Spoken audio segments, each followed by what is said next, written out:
In Australia's cities and towns, there are snakes and brush turkeys in the garden. There are possums in the garage and native owls in the roof. Reptiles flourish in our rubbish tips. And our sewage outlets are by and large wildlife wonderlands. While many native species are in danger or close to extinction in their old habitats, there are those local species that are doing quite well, living close to us, because they've found a new resource to exploit, which is us.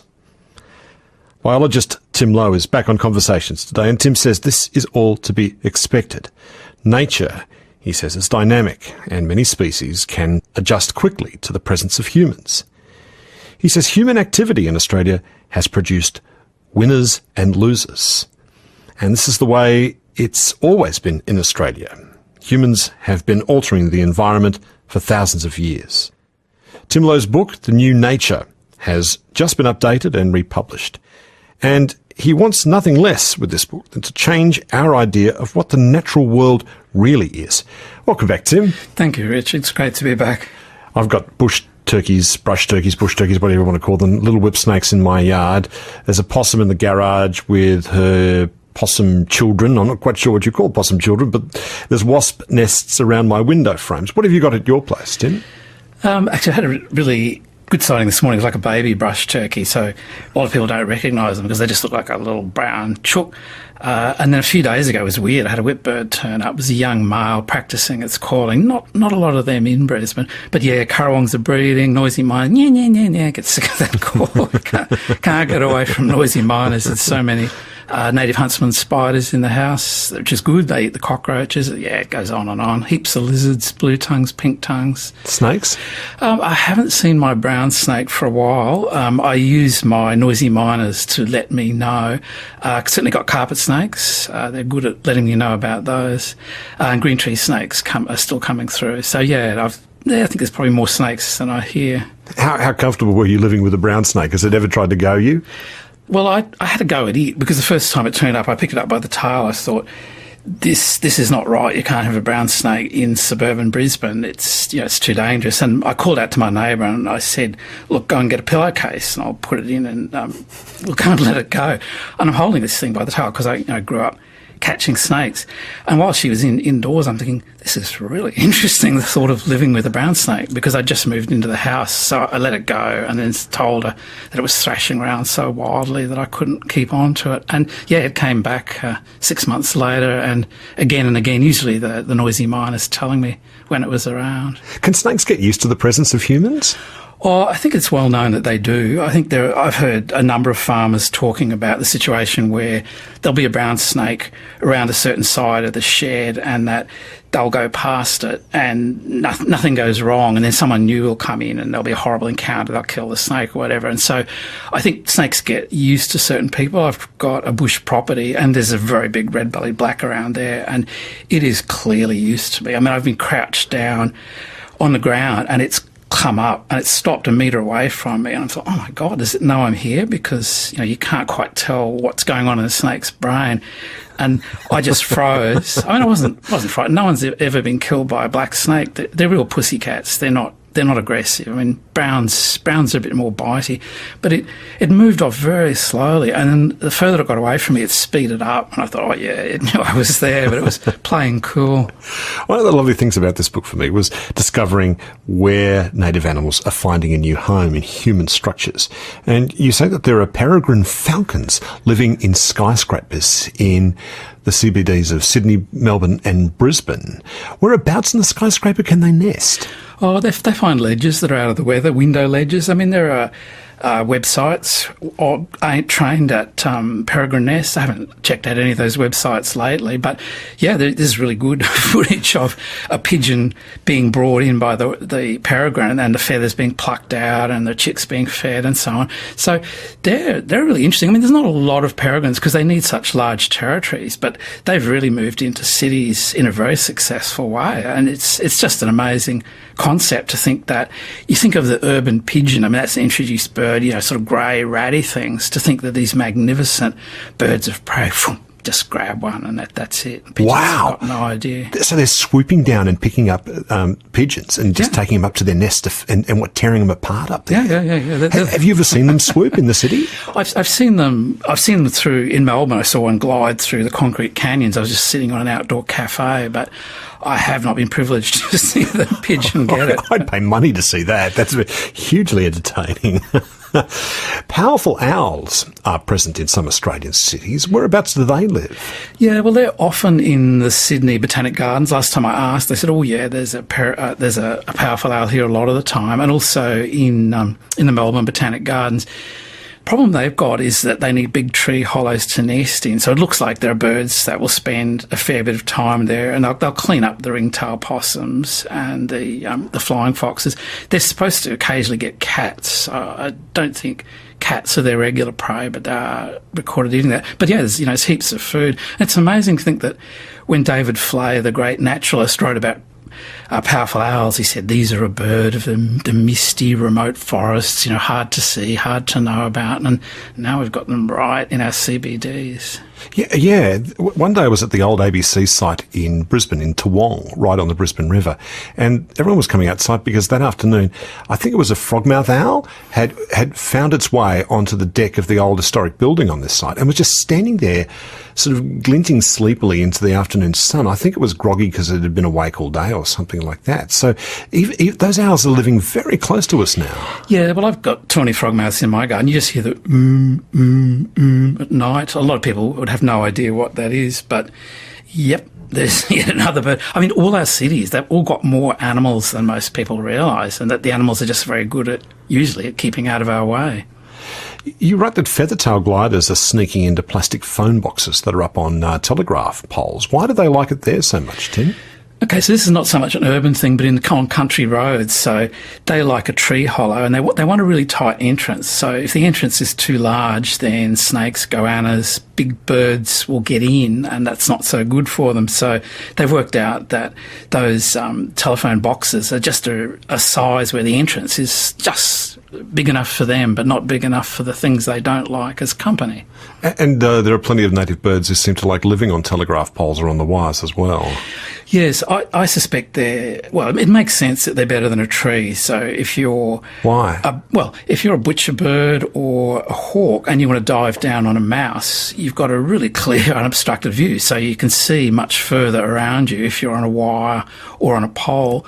And the animal down on the ground is likely to be less wary. Like if it knows there's a tree, it's probably going to be looking up occasionally, whereas if it's it could be nervous in the open as well, but it's going to have problems knowing there's something diving down on it when it doesn't realise there's a wire up above it.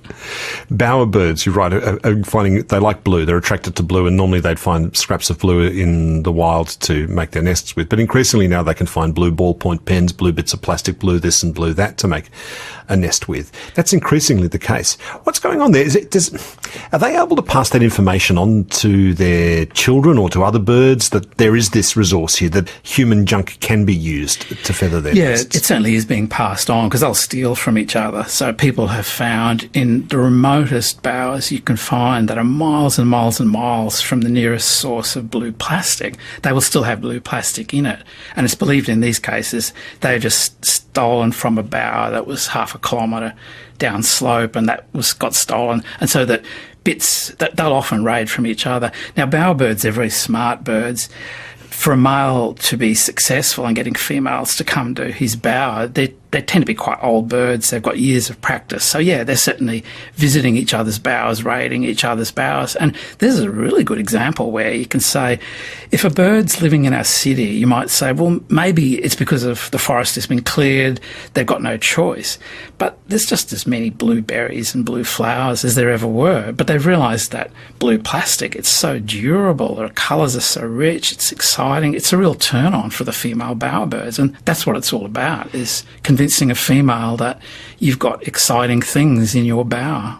Brush turkeys are very successful at living in suburban Brisbane and increasingly so in Sydney now as well. you see them about. In my garage, like I said, I have a possum.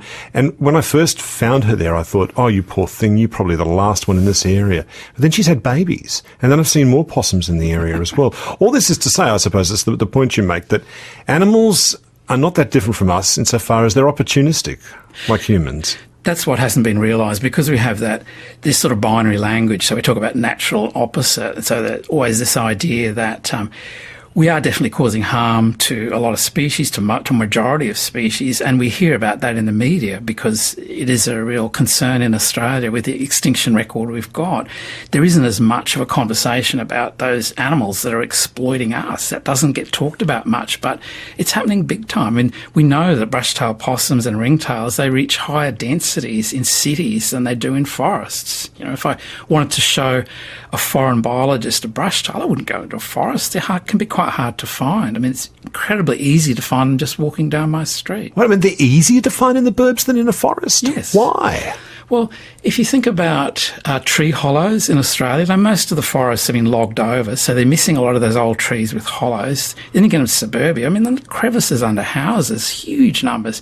Then you think of the foliage they want to eat. A gum tree on a forested slope out in the bush, the soil's infertile, so the leaves are a bit dry, not that rich to eat. You think of suburbia, all the dog droppings of fertiliser, those leaves, they're much richer in nutrients than the wild foliage. There's all the fruit, they can come into houses. Everything in their world is better for them in a city. Is this why it's sometimes hard to persuade people that there is a crisis in our populations for native species? Because they see them all around them all the time? I think so. And I think this is one of the reasons why it's important to talk about this. So on the one hand, you can say, well, if you talk about animals enjoying a city, it can make people relax about conservation problems. But on the other hand, I think that for a lot of people, if they see someone on TV saying, the birds in Australia are dying out. And they say, well, what are they talking about? Look at all the birds in my garden. Look at all the birds in the park. There are birds right in the middle of the city. Birds are not dying out. So I think it's important to recognise that there are winners and losers, that there's this small group of often very loud, raucous, and often very colourful birds that create this veneer of nature is achieving great success, and that masks the other situation of species that are doing really badly. Now, tell me why you think the way that most people, when they talk about nature, it's not quite right. What do we get wrong there when we talk about nature? I think it shouldn't be a singular word. It's really nature's. So when you say, how is nature going to respond to the logging of this forest, there's an implication that there is a singular response. And so really, every species in that forest will have its own response, and there'll be a small number of species that will be better off if you log a forest. Not a reason to enjoy the logging of a forest, but that is the ecological reality. So I think it's a plurality. And yeah, just the fact that there is no consistent response, the fact that the word nature's used so many ways. I'm always cringing on the news when I say, you know, Mother Nature vented her fury when we had the big storm sweep through Sydney or Brisbane or wherever. So it's a word, and, you know, it's used in advertising, you know, nature's purest products. It's used for just any and every meaning. And so I think that gets in the way of people really understanding ecological systems, where often, if you want to look at rare species, if they are living on a golf course or in a city, we don't think of nature in cities automatically. We think of nature in wilderness areas, and so a lot of what's going on, it doesn't immediately come to our minds when that word is used. You know, as you say that, I'm thinking, I think about nature in different ways depending on what time of day it is. Like if I'm sitting here talking about nature, I suppose in my mind, rhetorically, I'm thinking of something that's out there, and when I go home, I sort of see it all the time. It's there in my house and around me all the time, and it's there in the street, and it's even in the city as well. Yeah, it's a very difficult, fluid word, and it is right in our spaces. So the idea that the city is the human environment, nature has its own environment. So a lot of people are very hostile towards inconvenient wildlife like flying foxes and snakes. And I'll say, look, these species, we don't want them in the city, but that is not how the natural world is operating. You just can't have these clean lines that this is the human environment and that is the natural environment. There's ever decreasing numbers of species as you go from a national park to a farm to suburbia to the inner city, but there are still native species in every one of those situations. They're often different ones, and a lot of them are doing really well. Ultimately, is what you're saying that we're all going to be fine? It's that despite the kind of warnings we've had about mass species extinction, it's going to be fine that these animals are going to find a way to adapt to us and we'll go on together hand in hand? Is that the point you're making? No, nothing like that. I think that the wildlife problems, the number of species that are going down the drain, an orange-bellied parrot as we speak, there's only 6 females left in the wild. That's an absolute disaster. But I mean, the interesting thing is that if you look at the conservation of that species, I was lucky to see them many, many years ago, and the place where they were overwintering was the Werribee Sewage Farm. It was well known that when their numbers were larger that they were often feeding on introduced weeds. So here he had a species that was doing very badly, but to understand the conservation needs of that species, you had to understand the role of sewage farms in benefiting birds, the role of weeds in benefiting birds. I suppose what I'm really saying is that, we talk about postmodernism, where the clear, sharp, objective lines about what's going on are all sort of blurring, and that with nature it's really always been like that, but we've really got to recognise that the clean categories don't exist. The changes that humans are making to the natural world, like to climate change and the like, that's creating winners and losers too. Are things like climate change creating runaway winners out of the native populations? Yeah, well, the really frightening example is this sea urchin. So the Eastern Australian current is getting stronger, so the water is getting warmer, and so this sea urchin that's been carried by the currents from the mainland down to Tasmania, and it's now converting these kelp beds on rocky surfaces under the water into urchin barrens. It just eats all the algae. There's nothing left. And so the whole complex of fish, the seaweeds themselves, all sorts of things that just can't live in these places. This is a major problem. It's complicated by the fishing of lobsters, which are their predators. Animals moving to higher altitudes, the Australian Alps. We've got wallabies that are grazing our herb fields. Lots of problems like this, or quite a few anyway. The idea of wilderness and the idea of pristine, untouched wilderness untouched by human hands, this is something that we're really fond of, this idea that we would keep a national park in place, like in southwest Tasmania. It would entertain the company of very, very few humans, and thus would be allowed, in theory, to be itself, unto itself, alone and untouched. What's wrong with that idea? Maybe there's nothing wrong with it up to a point. Let's say you're driving around a city, you see the horrible used car yards, and you drive past a drain and it's full of weeds, you can see the water's polluted. All of that is just so ugly. So it's lovely to think that there are remote places that are still clean and where nature's still carrying on in a good way. I don't see anything particularly wrong with that. But then if we try and translate that into saying that the conservation of nature is therefore about saving those remote, pristine places, that's well and good up to a point. But there are all sorts of endangered species that are now living in weird places, like endangered frogs in suburban parks in Sydney. And that to have a conservation strategy that is doing the job, which is trying to save everything, we're sometimes having to conserve species on sheep farms, industrial sites, in the middle of cities. And of course, a lot of people just don't get that. It can be difficult for those environmental experts who are doing that work to make the local residents understand what they're doing. And that's part of the reasons why I wrote this book, to say that conservation in the modern age is really, really complicated, and it can be happening anywhere. Are you saying that we're inclined to what's beautiful in nature, and these beautiful wildernesses are stunning and they're lovely to be in? Does that blind us a bit to where biodiversity really is, though, these days? Yeah, well, it can certainly do that. If you look at southwestern Tasmania, it's got certain strengths. It's got some amazingly ancient trees that really go back tens of millions of years to the dinosaurs. The Huon pine is probably in that category. It's got some really interesting rare herbs and so forth. But I've got more species of reptile that have gone through my backyard in the last 5 years than there are in southwest Tasmania. It's not a rich area for reptiles or frogs or birds or mammals. The number of all those species is quite small. Is that the way it's become, or was that the way it always was? No, that's the way it was since the last ice age. So you think, you've only got to go back 20,000 years, a lot of the area was covered in great ice sheets. And so a lot of things would have gone extinct from the ice ages, and they haven't got back in.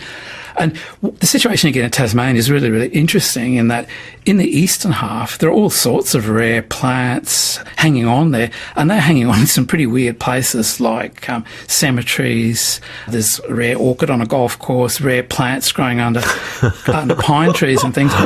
And some conservationists I've spoke to saying it's not fair. There's all this focus on the wilderness areas, and we're trying to save these things on the eastern side, but because they're in these ridiculous locations, people don't take us seriously. Well, what do you do about that then? If this is rare orchid growing on a golf course, what do you do? Put a fence around it or what? You can't, can you? No. Well, often the interesting thing about these weird situations is that the philosophy that usually applies is if it ain't broken, don't fix it. And so I was taken to Epping Forest in Tasmania just when this was a sheep farm that was turned into a nature reserve because it had all these rare plants. I was shown an area where a fenced enclosure was created so that the sheep couldn't go in. And the native kangaroo grass, it just choked out everything else. And so the botanist who was leading us for that day, Jamie Kirkpatrick, is saying, look at this. This is a disaster. You take out the sheep, it's hopeless. We will not be removing sheep from this national park. And so we have a lot of analogous situations where there are rare orchids along railway line easements, and it's just by luck that occasionally sparks fly off the train wheels, you get a little fire, and that is maintaining the right level of fire for those orchids so that these really domineering grasses and the weedy things don't choke them out. So in a lot of cases, it is about keeping the management regime you've got. And in England, this is very well accepted. So there are, if you look at conservation in England, this is exactly how they do it. There are all sorts of reserves where it's coexisting with sheep and cattle and harvest, pollarding trees. There's a plant, an Australian plant, which you call the velvety peppercress, which just looks like cress, the kind of cress you put on your salad. It's a native Australian plant, and it was thought to be extinct since the 19th century. It's popped up again. What kind of places is that popping up in, Tim? Yeah, well, it turned up in a horse paddock. It turned up in a little park in the middle of town. And these sort of weird situations where rare native plants are turning up in these ridiculous places, it's happening a lot. So because of the rabbits, sheep, cattle we've brought into Australia, there are all these really highly palatable plants that are disappearing from grazed landscapes and only surviving in these really odd settings like cemeteries, railway reserves, It's very well recognised. There's a lot of botanists, if you say, what are you doing next week? Oh, I'm visiting a cemetery. I mean, I wouldn't blink twice if someone said that to me. There's any number of cemeteries that are famous for rare plants. And you think, why a cemetery? And that in a lot of areas in southeastern Australia, the rabbits and sheep and cows have just gone almost everywhere, and you end up with these really odd locations that have still got the native grasses, they've still got the native understory, they've never been ploughed up, and here's all these rare orchids and things. Maybe they flourish in these places because we don't require them to be beautiful. We're just inclined to just ignore them. We just see them as just part of the scenery, really. They're not... Like, if you found this velvety peppercress right in the middle of a city park, you'd go, we'll clear that away with a whippersnipper, won't we? Well, some of them are surviving under really intense grazing. So I saw it was a different endangered peppercress in Tasmania, and that was in a really tightly mown lawn. So a lot of them are actually surviving. And we shouldn't be too surprised about that because a lot of these plants, they're adapted for grazing by kangaroos and diprotodons and so forth. So a moa is just an imitation grazing animal. So a lot of them can survive that as well. You call plants like that endangered weeds. What do you mean by that?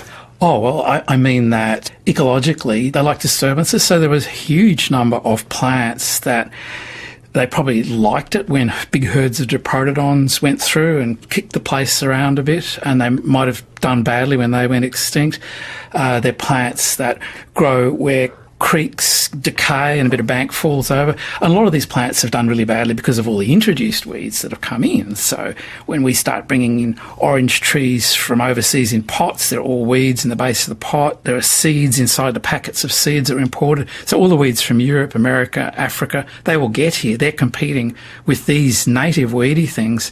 And so where they're surviving, there's almost no rhyme or reason, but a lot of them is only in these really ridiculous locations. And the velvety peppergrass, as you call it, thought to be extinct up until very recently, has now popped up in New Zealand. How on earth would it get over there? If you go back 100 years, it would have been a very common plant. And so it's just travelled where pot plants were taken over there, or maybe, I don't know, I suppose we export sheep to England. But it's interesting, there were all these Australian plants that were turning up in Scotland where they were around the wool mills. So Australian wool would end up at a Scottish mill, they'd wash it, the seeds would wash out. And there was this amateur botanist, this woman, this is going back almost 100 years, and she would just walk along all the streams downstream from these Scottish woolen mills and find all these Australian daisies and docks and things. She wrote a book about it. It's amazing. Is our stuff becoming the weeds of other countries, possibly? That's a really big issue. I don't know if you really want to go there, but no, I don't. Waffles in Africa, whoa. I know, that's just a pretty wild idea.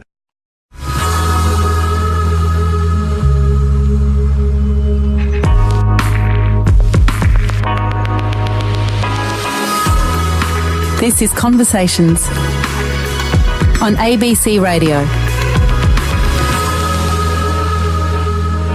We have to talk sewage, Tim, because it's a very large part of your book. And, wow, this is one of those things where you have to put the book down and you have to say, you won't believe what I just heard. Anyway, sewage in Bondi in Sydney. There's a sewage tunnel that runs several kilometres out to sea.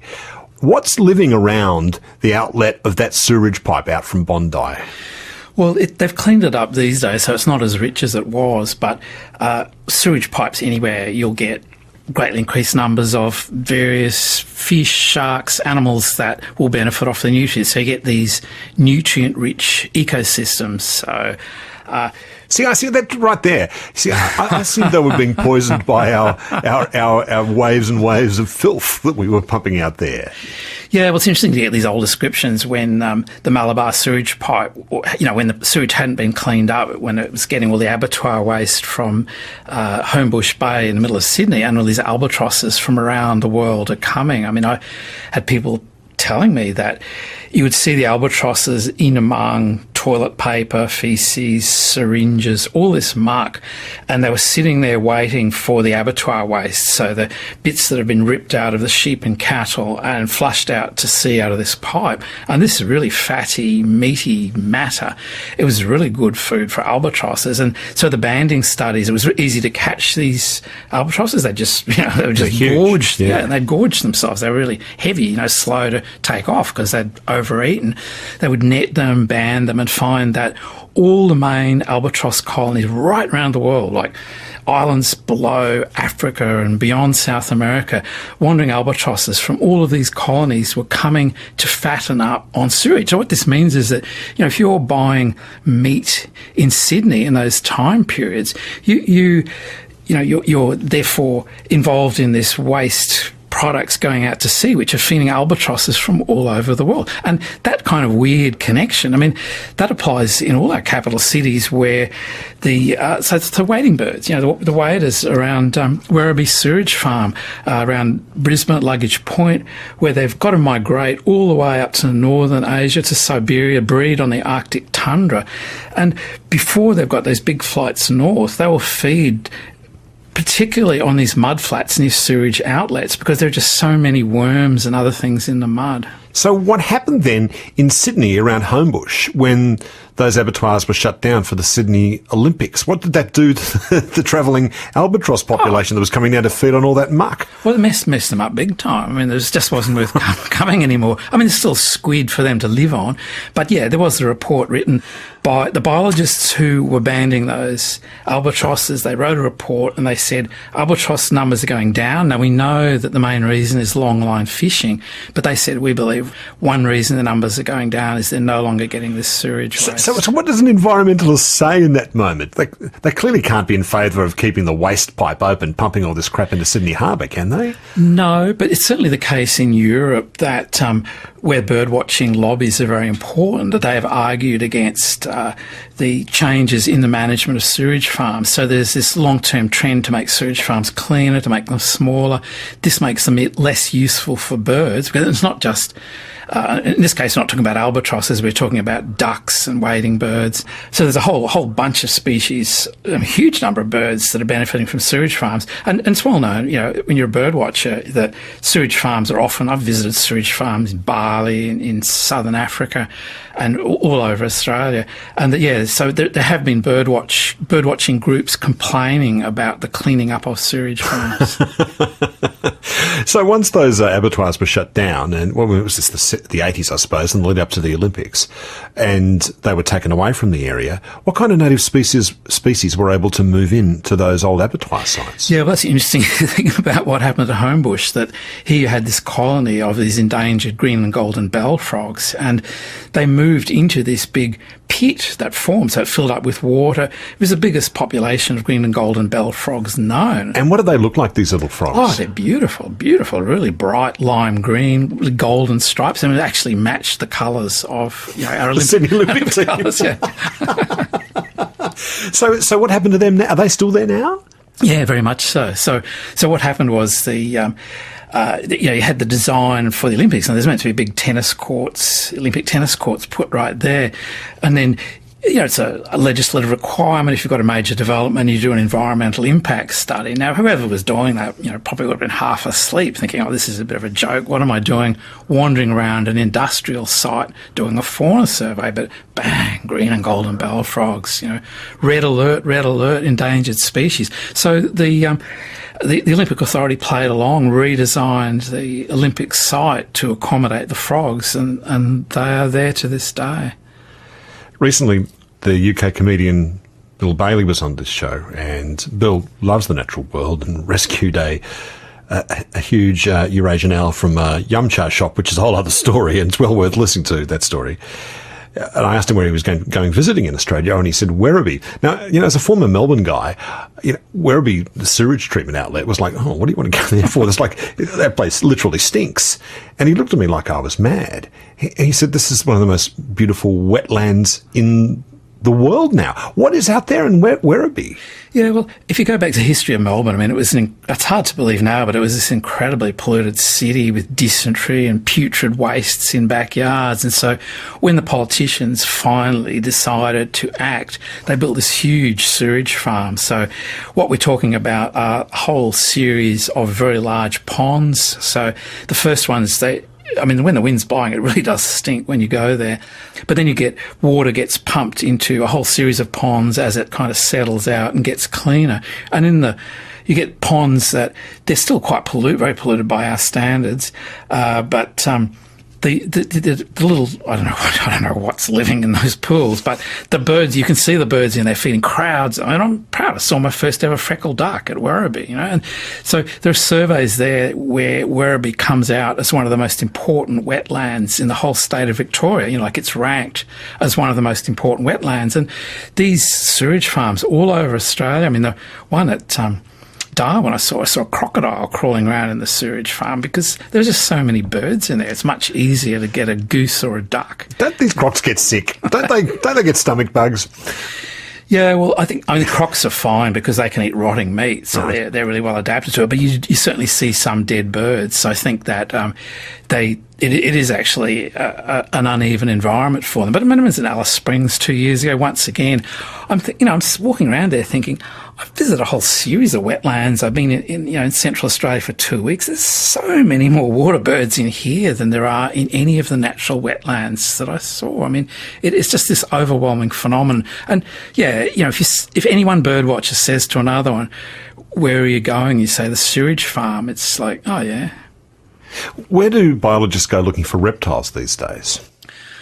Look, if you look at around the edges of cities or towns, just all the junk that gets thrown out. I mean, often it's illegal dumping, but the old sheets of corrugated iron in winter are really good. Like the snakes like to get under those to warm up.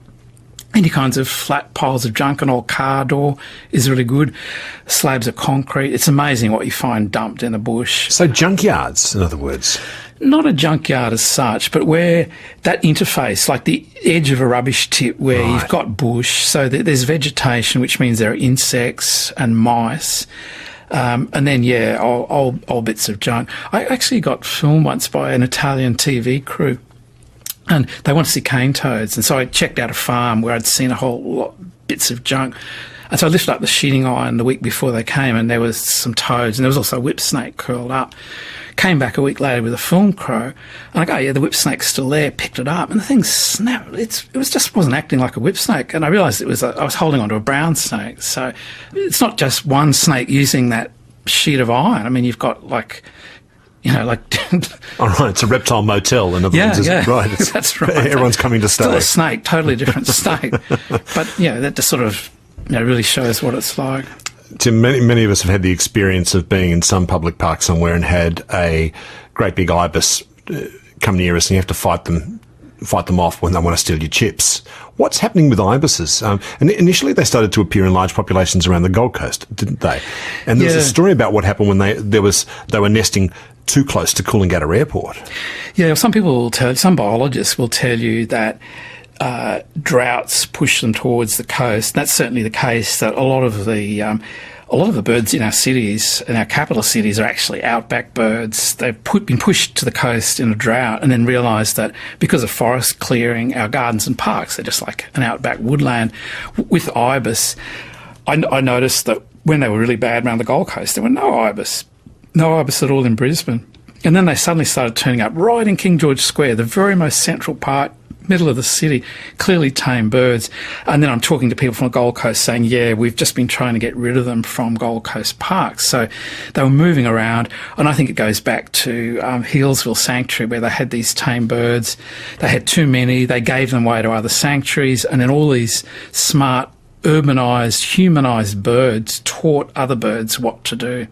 It's when, like I say, they come and they try and steal your chips. It's hard to believe they're endangered. Are they endangered? What's the story with these ibises? No, they're not endangered. They're doing really well. I mean, in terms of that urbanisation, Sulphur Crested cockatoos are the other one. So a lot of escaped pets learn to live in parks, and I think they also teach the wild birds to be bold. So there's this whole, these animals, they've got the measure of us.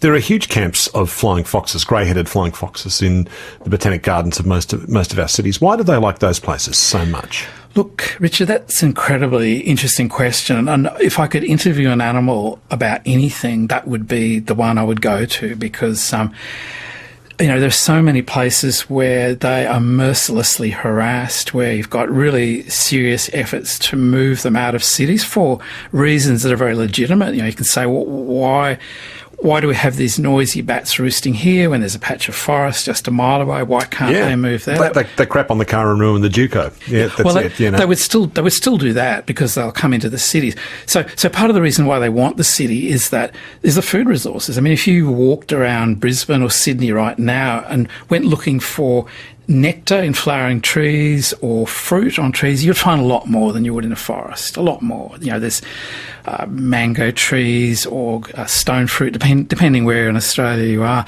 And these trees are getting watered. So there's certain times of year when Australia's a bit dry, there's very little nectar or fruit out in the bush. So we know there's more food. But still doesn't explain why they don't just roost in a forest nearby, because in the old days, we know they can fly 20 or 30 kilometres. I think that it was that rural camps were getting shot up. That we know that biologists have found empty cartridges close to bat camps in rural areas. So I think that they learnt that they were less likely to get shot at in cities. And the other theory is navigation, that they actually use streetlights. Increasing evidence now that pigeon flocks pigeons have actually been seen flying above a road and then changing direction as the road changed direction. And so it's very easy to find your bat camp if it's near bright streetlights and things. In Melbourne, at the Botanic Gardens there was a population which appeared, and for a while it was like, this is all fine, and then the population rapidly swelled, and the conclusion that was arrived at pretty quickly was that these flying foxes are now going to endanger these rare species of trees that we're trying to conserve within the Botanic Gardens. Can you just explain what happened there and how much kind of truth and myth came into all that whole situation, please? Yeah, I mean, I wasn't very happy with that. I think the Botanic Gardens engaged in a lot of disinformation because certainly they had some trees that, if they were part of a wild population, would be rare. But, when you've got 3 or 4 in Botanic Gardens, that's not actually significant in terms of conservation purposes. And so, I think it was really unfortunate that they really portrayed the flying foxes in an unpleasant way. I mean, with flying foxes, it's been really difficult to convince people that they're actually a species whose numbers have gone down because, people very much respond to what they experience. Sorry, they've gone down? Oh, yeah. Because they seem so plentiful from our perspective as city dwellers. Yeah, well, grey-headed flying foxes are a listed species. So if you think about what Australia was like 200 years ago, if you're flying in a plane between Brisbane and Sydney, if you can imagine that whole area of intact forest, the amount of eucalypt blossom there would have been huge. And so many of our farming areas would have been rainforests, so there would have been all this fruit and nectar that's gone. Now the best supplies are in these urban areas, and so their numbers are going down. They're increasingly urban, and this is what you call a really sticky problem where they are just so unpopular among so many people. But we've got an obligation to keep them in the landscape because they're really important pollinators of eucalypts. Their presence can be very irritating. Like I say, there's they crap on places where you don't want them to crap. They make a lot of noise. They eat vegetation. They'll eat your fresh fruit that's hanging on the trees. They're also sometimes reported to contain viruses. Although the risk of contamination to humans is very low from that. What you think we ought to become more stoical about the presence of such creatures? Yeah, I certainly think that's the case. I've been engaged as a consultant to talk to people about flying fox camps, and something that's really alarmed me is that you talk to some people and say, oh, look, these bats really are bugging me. But some of the people start talking about how the air's noxious and my kids are going to die. And you have some really irresponsible politicians talking, exaggerating the danger of the flying fox diseases. I mean, the only way you can be harmed by a flying fox is if one bites you, and then it's just a matter of going to a hospital and getting injections. So there's actually no way that anyone would die from a flying fox unless it was a very small child who didn't tell their parents. But I think, they'd be crying if they got bitten by a sick bat, and they're not usually in contact. But yeah, when you've got politicians and when you've got the people who become very gullible believing these outrageous exaggerations, and that's a really inflammatory situation. So yeah, I really think that in some cases it is about taking a deep breath and saying, look, we can't just have wildlife on our terms, that we may think of the city as this is the human environment, nature's meant to be out there, it should go back, but we're never going to get that. I mean, nature's right here in our cities. We've got to get used to that. It seems to me, Tim, what you're talking about is, working against two extreme mindsets here. On the one hand, there's the mindset that says, clear it away. We should not have to live with this kind of annoying intrusion of nature or native animals and creatures in our domain as human beings. But then there's the other extreme, you say, which is to treat the wilderness as a kind of a temple of purification of the human.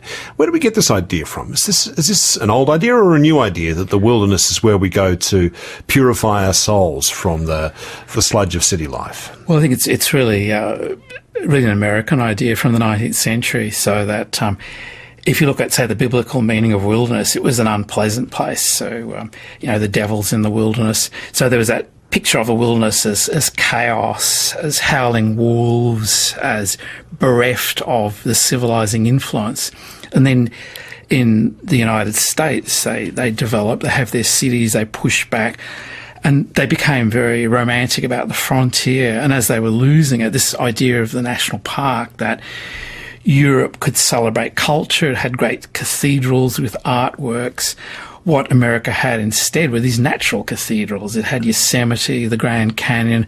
So the idea of grand geographical features of mountain ranges as being inspirational. I mean, the really surprising thing is that humans didn't always have that. If you go back a few hundred years in Europe, the Alps were seen as ugly. I mean, this is really hard to believe. Yes, no, mountain ranges, because, if you think of like the Garden of Versailles, where it's all those neatly ordered hedges, so the idea that all your flowers and trees should be in neat rows and geometrical arrangements. Well, the mountain ranges, they were just awful, these awful things. Chaotic and bestial and all those terrible things.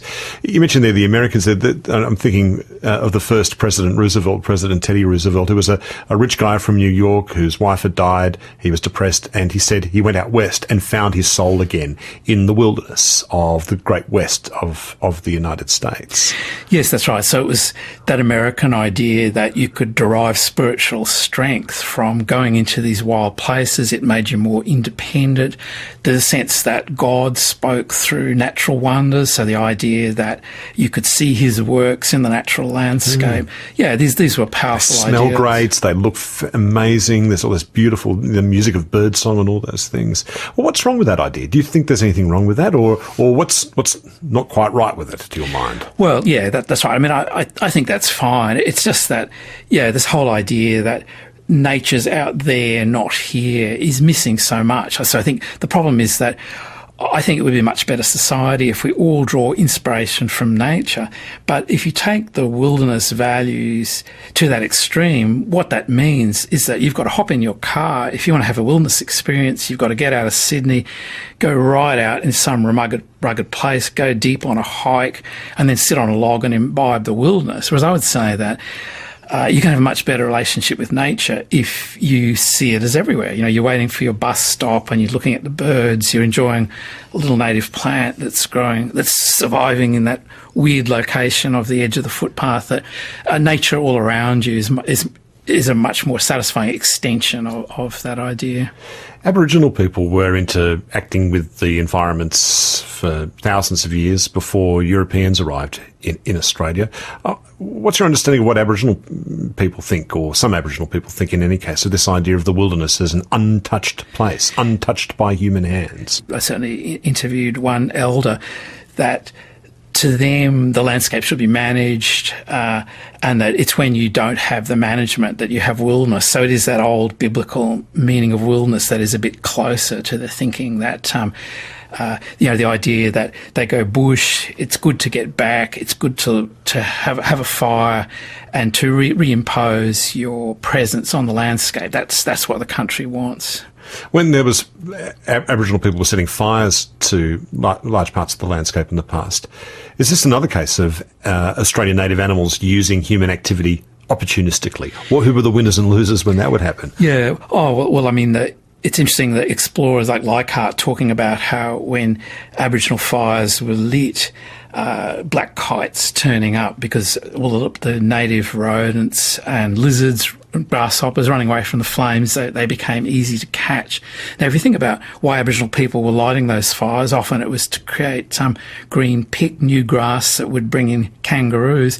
Well, there's a whole lot of birds like pipits, magpies, brown snakes, a whole lot of animals that would also like those cleaned up areas. And we know that in terms of managing threatened species today, that the loss of Aboriginal burning regimes is often considered to be a threatening process. Really? So what does that mean then?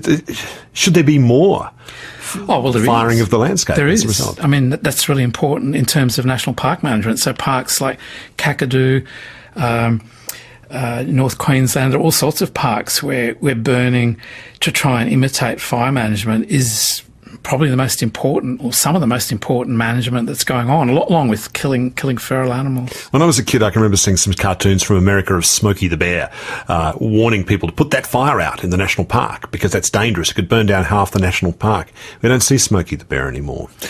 No, look, fire management in Australia, it's a really vexed issue. So, you had the big fires in Victoria where there was that tragic loss of life, and then you had government policy to really burn the hell out of national parks to reduce reduce the fire risk. Now, some of that wasn't ecologically grounded at all. It was the idea of we've got to light these fires to be seen to be doing something. So fire management in Australia, it's a really vexed, complicated, highly controversial issue.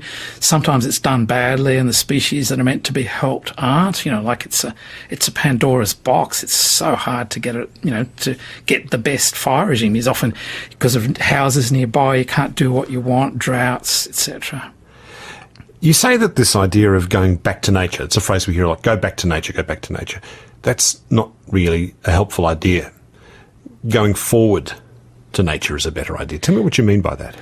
Well, I really think that, that everything I'm talking about here, that if you opened up a typical wildlife book and read about our animals, the tendency is to write about them in their natural setting, like possums live in forests and they eat gum leaves, when really so much of the time possums are living in cities and they're eating fruit or rose petals. And that to manage our environments today, we've got to accommodate the fact that so much has changed.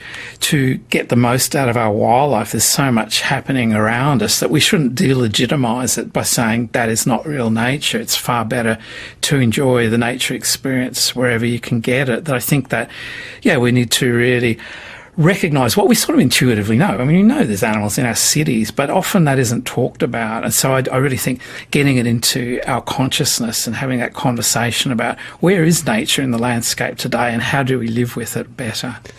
Just finally, Tim, I've got ants in my house. I cannot get rid of them. Are you just telling me I have to cop it? Yeah, Are you telling me I have to cop right. it? Tim Lowe is the author of The New Nature, Winners and Losers in Wild Australia. Thank you very much, Tim. Thank you, Richard. That was great.